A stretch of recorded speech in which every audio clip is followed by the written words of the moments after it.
Morning. Me assistant professor Sandeep Lokhande, arts and commerce college, Nagthane. आपण income from salary या topic वरती video तयार करतोय असेसमेंट इयर 2020-21 साठी.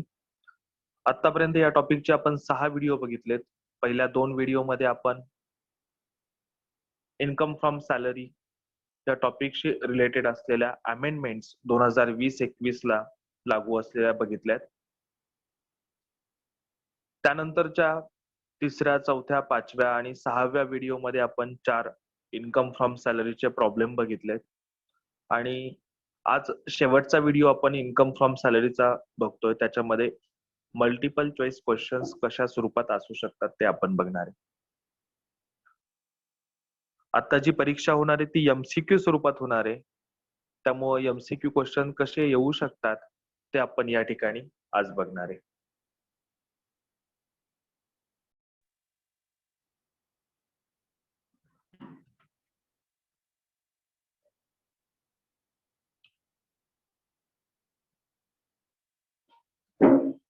First question.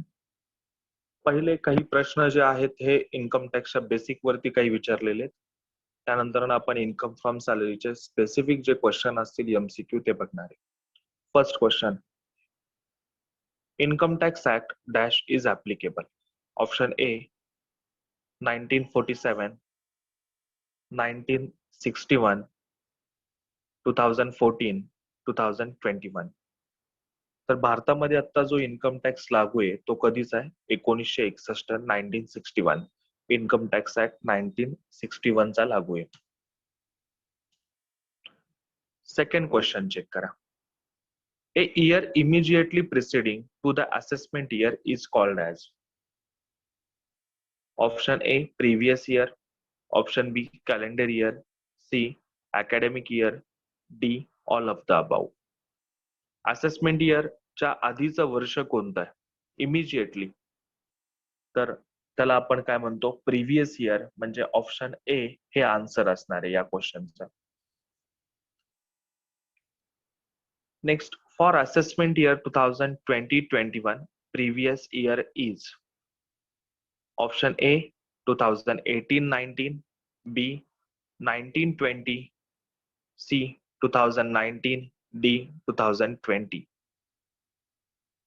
असेसमेंट इयर 2020-21च्या आधीचं वर्ष म्हणजेच त्याला आपण असेसमेंट इयरच्या आधीचं वर्ष जे असेल त्याला आपण म्हणतो प्रिव्हियस इयर. मग 20-21 साठी त्याच्या आधीचं वर्ष असणार आहे 19-20 आणि आन्सर तेच असणार आहे option B 2019-20. Next question. As per income tax act person includes. Option A individual, HUF partnership, B BOI AOP company, C artificial juridical person, D all of the above. जी पर्सनची इन्कम टॅक्स मध्ये जी definition आहे त्याच्यामध्ये 7 categories केल्या जातात. त्यामध्ये पहिला येतो income individual, HUF partnership firm, BOI म्हणजे बॉडी ऑफ इंडिव्हिज्युअल्स, AOP म्हणजे असोसिएशन ऑफ पर्सन, कंपनी आणि आर्टिफिशियल पर्सन. म्हणजे आन्सर असणारे ऑल ऑफ द अबव म्हणजेच D option. Next question number 5th. Person defined under income tax act as per section.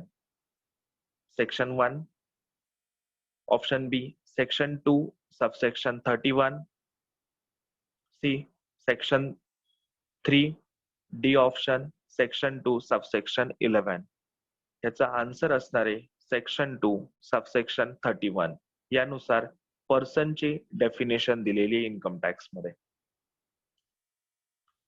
Next question. Question number 6. Direct tax is levied on. Option A person, B goods, C services, D all of the above. Answer असणार आहे direct tax is levied or charged on person. Question 7. Income tax is a.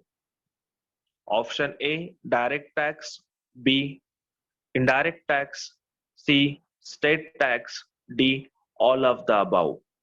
Answer असणार आहे income tax हा काय direct टॅक्सचा एक प्रकार आहे. Next question number 8.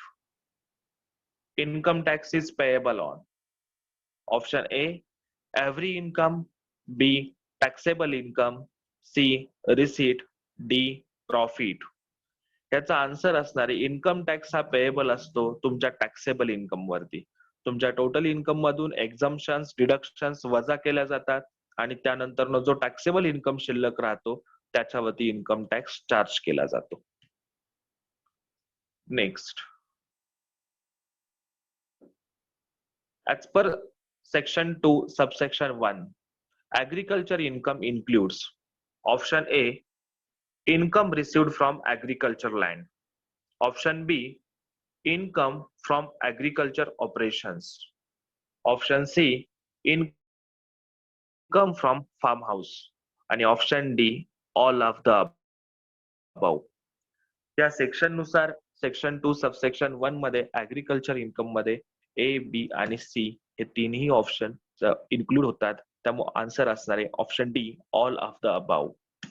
Next question number 10. exempted income means option A not taxable under income tax, option B taxable in the next year, C included in total income, D none of the above. Exempted income म्हणजे तुम्हाला income tax मधून त्यासाठी सूट दिली जाते, म्हणजेच त्याच्यावरती income tax charge होत नाही. आणि याचा आन्सर असणार आहे option A not taxable under income tax. Income tax मधून त्याला सूट दिली जाते, त्याला म्हणतो आपण exempted income. Next,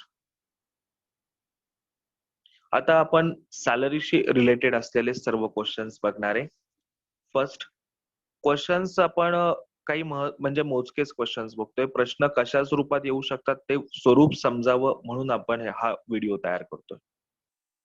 as per section 10 subsection 14 children education allowance is exempted up to option A ₹100 per month per child for 2 children, option B 100 per month per child maximum for 2 children, option C 1000 per month per child for 2 children, option D 300 per month per child for 2 children.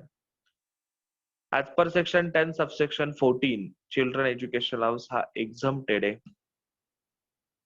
up to ₹100 per month per child maximum for 2 children.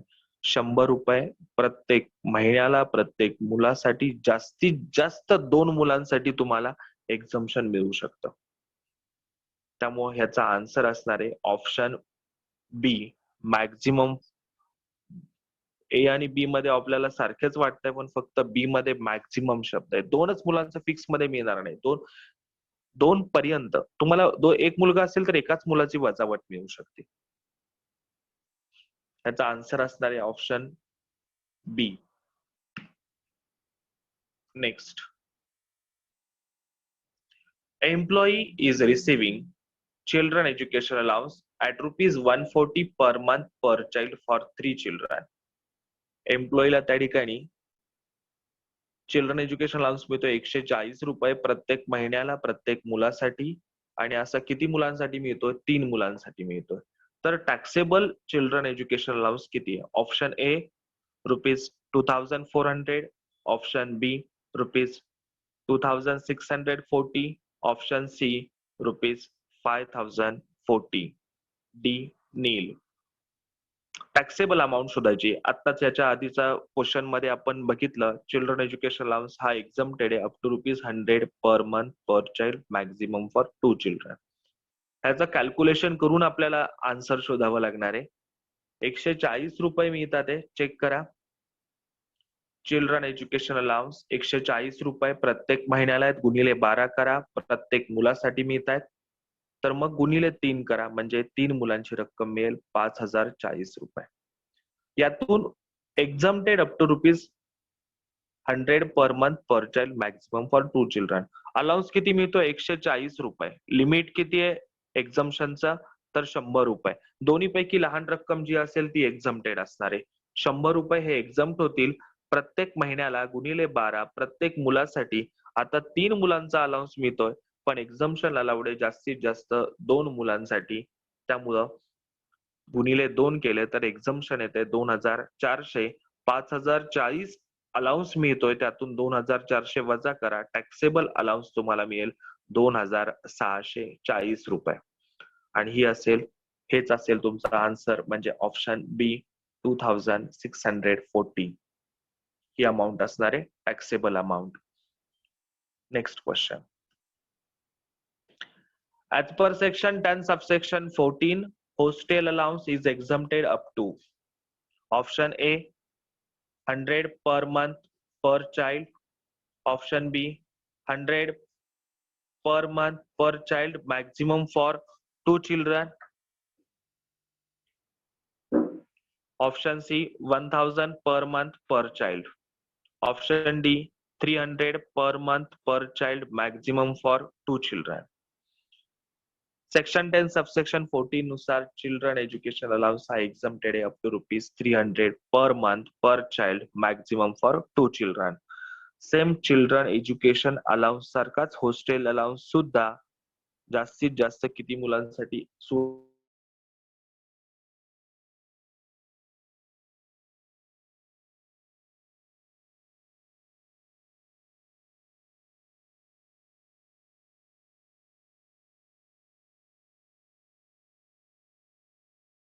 employees getting hostel allowance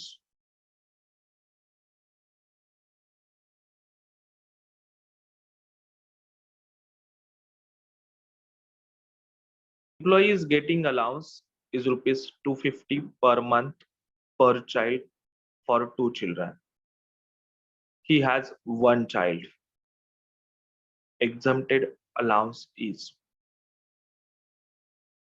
या ठिकाणी बघा, एम्प्लॉईला hostel allowance मिळतं ₹250 प्रत्येक महिन्याला प्रत्येक मुलासाठी. 2 मुलांना मिळतो तो अलाउन्स, आणि त्याला एकच मुलगा आहे.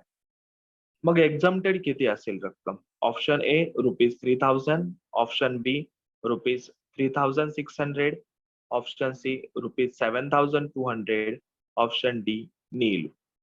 तर एक्झम्प्टेड रक्कम किती असणार आहे? कॅल्क्युलेशन याचं करावं लागणार आहे. कॅल्क्युलेशनचे काही क्वेश्चन्स आहेत हे. ₹250 प्रत्येक महिन्याला आहेत, गुणिले 12 करा. प्रत्येक मुलासाठी अलाउन्स मिळतोय तुम्हाला 2 मुलांसाठी, त्यामुळे गुणिले 2 करा. किती येते रक्कम? 6000. लेस एक्झम्प्ट अंडर सेक्शन 10 सबसेक्शन 14. कलम 10 उपकलम 14 नुसार एक्झम्प्टेड किती पर्यंत आहे? ₹250.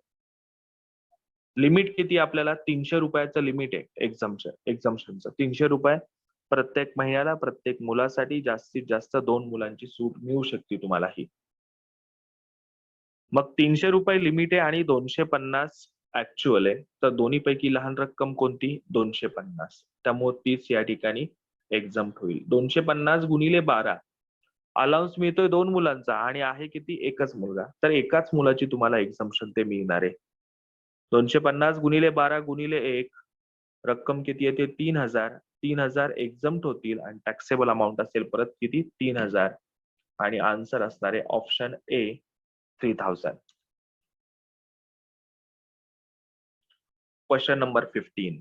As per section 10 subsection 14, transport allowance for physically handicapped person is exempted up to. Option A ₹3200 per month, B 1600 per month, C ₹3200 per annum, आणि ऑप्शन डी नील. त्याचा answer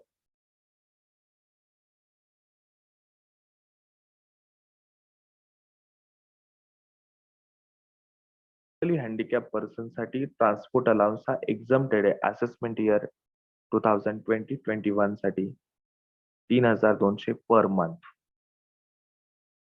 normal person साठी totally taxable असणार आहे. तोच point आहे. As per section 10 subsection 14, transport allowance for normal person is exempted up to. Assessment year 2020-21 साठीच आपल्याला बघायचंय. पूर्वी याचं एक्झम्पशन होतं पण आता एक्झम्पशन नाही. Option A 3200 per month, B 1600 per month, option C 3200 per annum, option D Neel.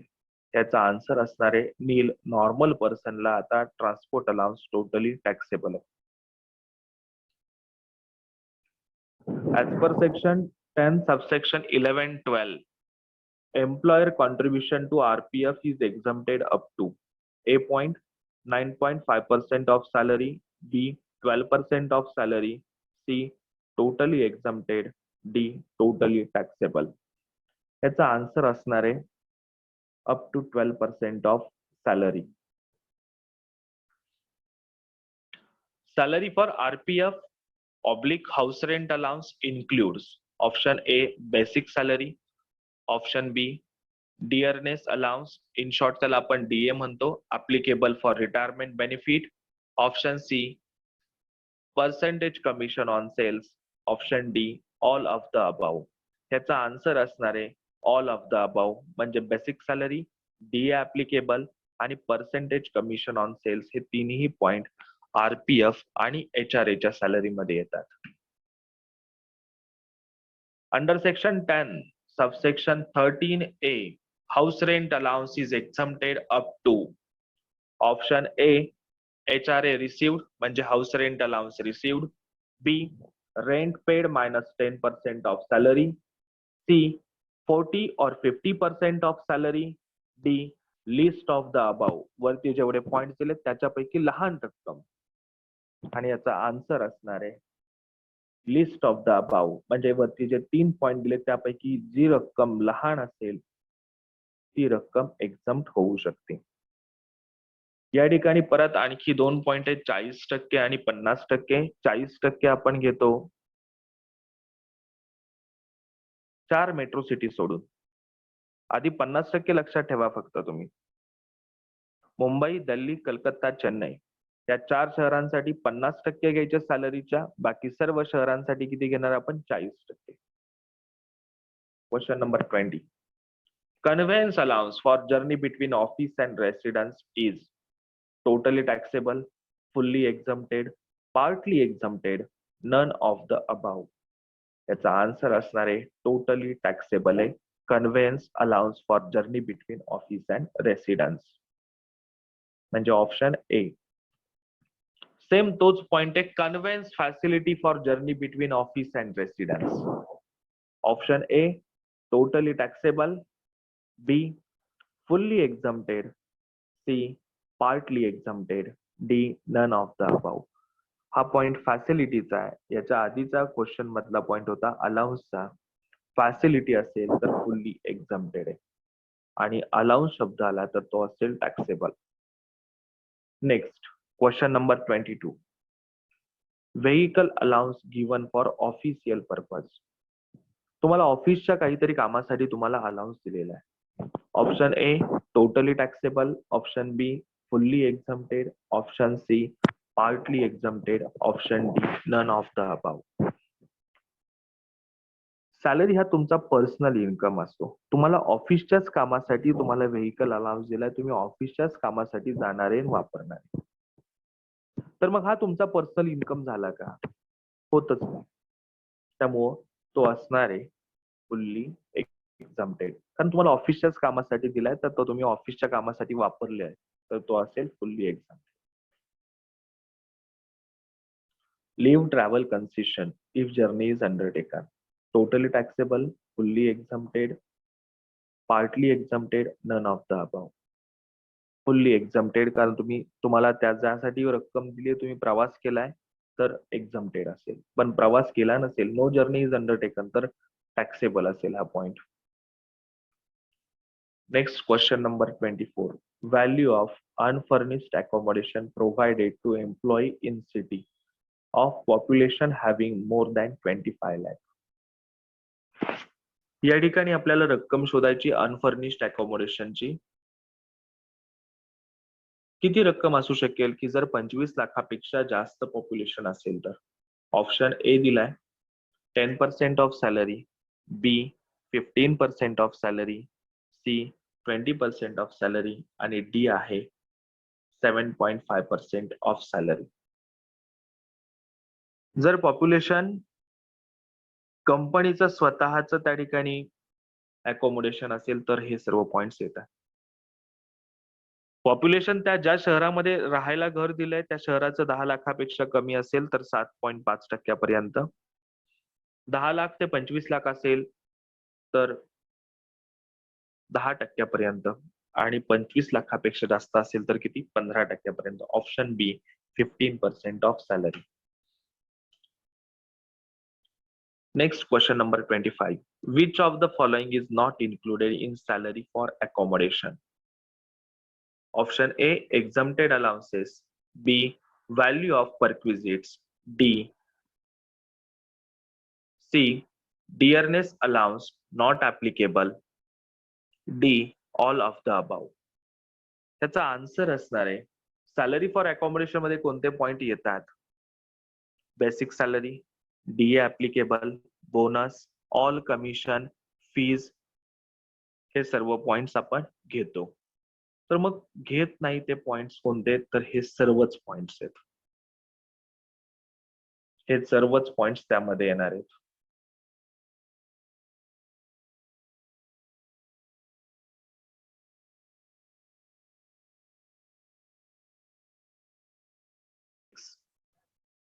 If medical treatment is taken at dash, reimbursement of medical bill is taxable.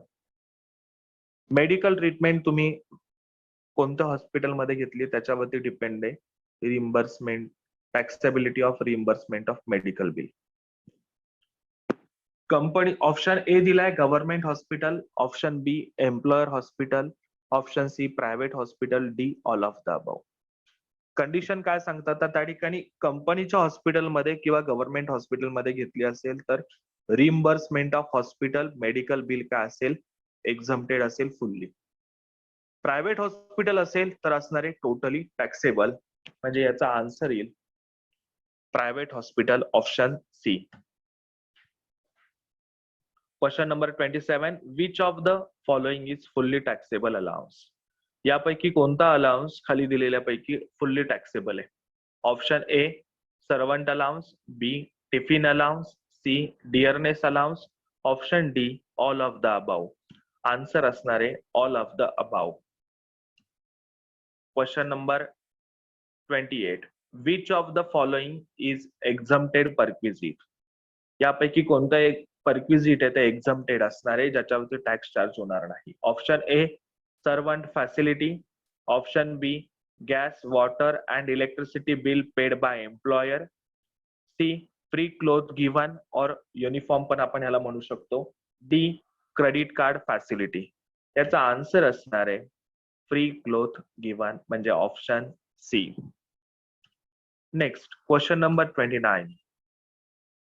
A company has provided motor car with 1800 cc for official and personal use. All running and maintenance expenses including driver salary paid by employer. Motor कारची value काढावी लागणार आहे. Motor कारची value काढताना car कोणाची आहे आणि खर्च कोण पेड करतं हे दोन पॉइंट महत्वाचे. मोटर कार फक्त वापरण्यासाठी दिलेली आहे त्यावेळेस ह्या कंडिशन्स लागू होतात. आता चेक करा. ऑप्शन ए दिलाय 28,800, option B 21,600, option C 32,400, option D 39,600. Car कंपनीची खर्च कंपनी करणार, बरोबर आहे. आणि म्हणजे सिच्युएशन पहिली आली. पहिल्या सिच्युएशन आणि कार दिली ऑफिशियल आणि पर्सनल युजला म्हणजे लास्ट कॉलम मध्ये आपल्याला बघावं लागणार आहे. तिथं परत दोन कंडिशन्स येतात 1600 सीसी पर्यंत आणि 1600 पेक्षा जास्त. 1600 पेक्षा कमी सीसी असेल तर आपण किती घेतो त्या ठिकाणी? 1800 रुपये per month plus driver salary 900 रुपये पर मंथ. 1600 पेक्षा कमी असेल तर, आणि 1600 पेक्षा जास्त असेल तर किती घेतो आपण? 2400 रुपये पर मंथ प्लस 900 रुपये पर मंथ. मग या ठिकाणी चेक करा आता, ड्रायव्हरची सॅलरी पण कंपनी पेड करते. 1800 सीसी आहेत म्हणजे 1600 पेक्षा जास्त आहे. आन्सर येणार आहे व्हॅल्यू ऑफ मोटर कार फॅसिलिटीची टॅक्सेबल अमाऊंट किती येणार आहे? 2400 गुणिले 12 अधिक ड्रायव्हर 900 गुणिले 12. ड्रायव्हर दिला नसेल तर 900 ऍड करायची गरज नाहीये आणि रक्कम येईल 39,600. म्हणजे आन्सर असणार आहे option D 39,600. Next question number 30. Interest credited to RPF at 10% rupees 1,50,000. Exempted interest on RPF is option A rupees 1,50,000, B 1,42,500, option C 7,500, option D nil. Interest on RPF हे एक्झम्प्टेड किती पर्यंत आहे? Up to 9.5% of interest. 9.5% exempted आहे. इथं मिळतंय किती? 10% रक्कम किती येते? 1,50,000. मग 10% रक्कम 1,50,000 असेल तर 9.5 रक्कम किती येऊ शकेल ती आपल्याला कॅल्क्युलेट करावी लागेल. Interest on RPF is exempted up to 9.5%.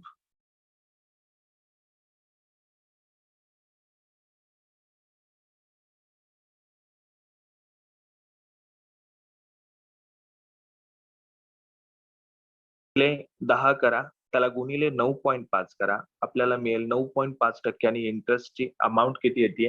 1,42,500. म्हणजे आन्सर असणार आहे option B 1,42,500. Next question number 31. For assessment year 2020-21 standard deduction from salary is allowed as per section 16 subsection IA 1A. Option A 40,000, option B 75,000, option C 50,000, option D 30%. Answer असणार आहे rupees 50,000.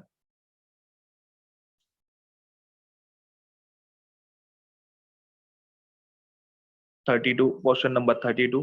For government employee, entertainment allowance is allowed to deduct under section 16 subsection 2.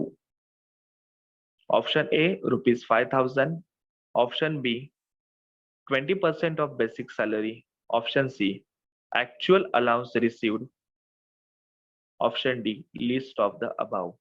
Answer असणार आहे list of the above. म्हणजे तिन्ही पैकी जी लहान रक्कम आहे ती फक्त गव्हर्नमेंट एम्प्लॉईलाच वजा होती, प्रायव्हेट सेक्टर एम्प्लॉईला वजा होत डिडक्ट केली जात नाही. Next question number 33. At the time of transfer of ownership of motor car from employer to employee, depreciation is charged at option A 50% per annum with reducing balance method, option B 20% per annum with reducing balance method, option C 10% per annum with reducing balance method, D none of the above. Laptop, computer, electronic equipment असतील तर 50% घेतो आपण. Laptop, computer, electric equipment आणि इतर म्हणजे motor car ह्या asset सोडून असेल तर आपण घेतो 10%. आणि मोटर कार असेल तर आपण किती घेतो? ऍक्च्युअल कॉस्ट असेल त्यातून 20% per annum with reducing balance मेथडनी जेवढे वर्ष कंपनीने ती ऍसेट वापरली ती रक्कम वजा करायची, म्हणजेच डेप्रिसिएशन चार्ज केलं जातं. म्हणजे आन्सर असणार आहे option B 20% per annum with reducing balance method. Question number 34. Goods worth rupees 10,000 purchased on credit card along with annual fees rupees 1,000 paid by the company. Taxable amount of credit card facility is option A 1,000, B 10,000, C 11,000, D none of the above. दोन्हीही bill म्हणजे तुमचं credit कार्डचं bill 10,000ची खरेदी केली ती आणि 1,000 annual fee company paid करते. Company जेवढी अमाऊंट पेड केली असेल तेवढी रक्कम टॅक्सेबल असती. या ठिकाणी कंपनीने किती रक्कम पेड केली, अॅन्युअल फी 1,000 आणि तुम्ही जी खरेदी केली आहे त्याचे 10,000 असे 11,000. त्यामुळे टॅक्सेबल अमाऊंट असेल क्रेडिट कार्ड फॅसिलिटीचे किती, 11,000. Question number 35. Basic salary ₹30,000 per month. Increment of ₹7,000 in basic salary from July 2019 is applicable. Taxable amount of basic salary. असंच हे इन्फॉर्मेशन दिली आहे प्रिव्हियस इयर 2019-20 चे. प्रिव्हियस इयर 2019-20 असेल तर वर्ष चालू होणार एप्रिल पासून. एप्रिल, मे, जून 3 महिन्याची सॅलरी तुम्हाला मिळणार आहे 30,000 रुपयांनी. आणि त्याच्यानंतर सॅलरी किती होणार आहे, जुलै पासून पुढे, जुलै ते मार्च, जुलै, ऑगस्ट, सप्टेंबर, ऑक्टोबर, नोव्हेंबर, डिसेंबर, जानेवारी, फेब्रुवारी, मार्च 9 महिने येतात. त्या 7,000 रुपये वाढलेले असतात. म्हणजे सॅलरी किती होणार, 37,000 गुणिले 9 आणि अशी टोटल सॅलरी येणार आहे 4,23,000. म्हणजे या ठिकाणी ऑप्शन आन्सर काय असणार आहे, ऑप्शन बी 4,23,000. सर्वांचे मनपूर्वक धन्यवाद. हा टॉपिक तुम्हाला समजला असेल. शेवटचा व्हिडिओ आपण एमसीक्यू वरती घेतलाय. आणखी असे बरेचसे एमसीक्यू आपण याच्यावरती तयार करू शकतो. या टॉपिक वरती बरेच एमसीक्यू तयार करता येतात. पण तुम्ही जर का ह्या टॉपिक मधले पहिले काही कंडिशन्स आणि जे कॅल्क्युलेशनचे आपण 4 प्रॉब्लेम बघितले ते जर का व्यवस्थित व्हिडिओ बघितले तर हा टॉपिक वरचे क्वेश्चन्स एमसीक्यू तुम्ही सोडवू शकता.